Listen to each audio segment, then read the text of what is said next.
नमस्कार। Hi friends, आज हम डिस्कस करेंगे माधोबाग की चिकित्सा पद्धति heart failure reversal therapy. Heart failure reversal therapy means क्या? तो हार्ट फेलियर रिवर्सल थेरेपी का मेन अर्थ होता है कि जब हमारे शरीर में हमारा हार्ट फेलियर कंडीशन में डेवलप हो जाता है, तब हम जो चिकित्सा उसको हम रिवर्स करने के लिए जो थेरेपी अप्लाई करते हैं उसे कहते हैं हार्ट फेलियर रिवर्सल थेरेपी। अब हार्ट फेलियर से रिवर्सल थेरेपी, इस थेरेपी को जानने के लिए सबसे पहले हमारा क्रोनिक हार्ट फेलियर क्या होता है उसके बारे में हम जानेंगे। हार्ट फेलियर यानी हृदय की खराबी, जिसमें आपका हृदय आपके शरीर की आवश्यकता के अनुसार उचित मात्रा में रक्त पंप करने में असक्षम हो जाता है। इसका अर्थ ऐसा नहीं है कि आपके हृदय की क्रिया बंद हो गई हो या आपके हृदय ने कार्य करना पूर्ण रूप से बंद कर दिया हो। हार्ट फेलियर दो प्रकार के होते हैं। एक, हृदय के दाहिने हिस्से की अकार्य क्षमता, जिसमें आपका हृदय ऑक्सीजन प्राप्त करने हेतु फेफड़ों तक उचित मात्रा में रक्त भेज नहीं पा रहा है। हृदय के बाएं हिस्से की खराबी, जिसमें आपका हृदय ऑक्सीजन से भरपूर रक्त संपूर्ण शरीर में उचित मात्रा में भेज नहीं सकता। इस प्रकार दो प्रकार के हार्ट फेलियर होते हैं। हार्ट फेलियर होने के कारण क्या दिए हुए हैं? तो कोरोनरी आर्टरी डिसीज हृदय के वॉल्व के दोष, जैसे कोरोनरी आर्टरी डिसीज में हम लेंगे कि जैसे ब्लॉकेजेस होता है, स्टेनोसिस होता है, ऐसा ये इसको अपन कोरोनरी आर्टरी डिसीज में मोल्ड करते हैं। ये दूसरा होता है कि हृदय के वॉल्व के प्रॉब्लम, जैसे हमें वॉल्वुलर डिसीज हमको जन्मजात दिखता है कि बच्चे जब जन्म में पैदा होके आते हैं तो हमको वॉल्वुलर डिसीज मिलता है, तो उस टाइप के वॉल्वुलर डिसीज होते हैं। कार्डियोमायोपैथी मीन्स क्या होता है कि हमारा हार्ट का स्ट्रक्चर ही थोड़ा बड़ा हो जाना, है ना। कार्डियोमायोपैथी म्हणजे अंदर का जो लेफ्ट वेंट्रिकल है, उसका जो अंदर का साइज होता है वो एक्सटेंड हो जाता है, बड़ा हो जाता है, उसको हम कार्डियोमायोपैथी बोलते हैं।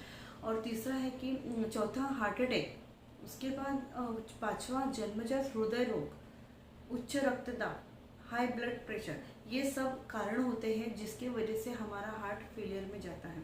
सीकेडी भी एक कॉज हम ले सकते हैं कि किडनी फेलियर डिसीज में भी हमारा हार्ट फेलियर में लैंड होता है।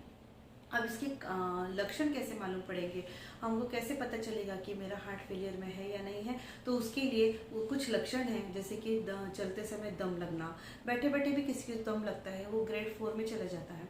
और फेफड़ों में पानी जमा होने की वजह से सूखी खांसी, थकान महसूस होना, कुछ भी काम करने में मन नहीं लगना, थोड़ी सी सीढ़ी हम चढ़ते हैं तो हमको दम लगना, उसके बाद में हृदय की धड़कनें तेज और अनियमित होना, पंपिंग की शक्ति क्षतिपूर्वक करने के लिए हृदय अधिक गति से धड़कने लगता है। इसके कारण हृदय की धड़कनें तेज और अनियमित हो जाती हैं। कमजोर हृदय आपके गुर्दों को कम मात्रा में रक्त पहुंचाता है।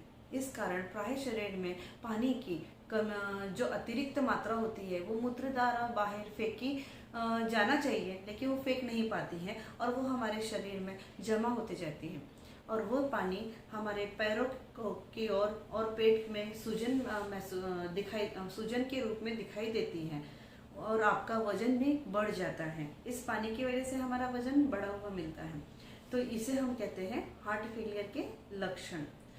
अब हमारा हार्ट फेलियर है, अब मुझे कोई लक्षण नहीं है, मुझे कुछ तकलीफ नहीं हो रही है, लेकिन फिर भी यदि मुझे अपना हार्ट फेलियर चेक करना है तो हम कैसे चेक कर सकते हैं? तो हमारे हार्ट फेलियर है नहीं है, तो उसके लिए हम VO2 max ये तपासने से हम जान सकते हैं कि मेरा हार्ट कितना सक्षम है। तो VO2 max यानी क्या होता है कि मैक्सिमम वॉल्यूम ऑफ ऑक्सीजन, म्हणजे जब हम काम करते हैं, काम करते समय हमारे हार्ट को लगने वाला मैक्सिमम ऑक्सीजन कितना होना चाहिए? तो 30 से 35 ml पर लीटर होना चाहिए। ऐसा म्हणजे VO2 max चेक करने के लिए हम स्ट्रेस टेस्ट करते हैं। स्ट्रेस टेस्ट के थ्रू हमें मालूम पड़ता है कि हमारा VO2 max कितना है। तो क्या आपको पता है आपका VO2 max कितना है? तो जल्द ही आइए माधोबाग क्लिनिक में और VO2 max अपना चेक कीजिए। आज की कंडीशन में, आज की डेट में हमारा VO2 max कितना है वो चेक कीजिए। Thank you.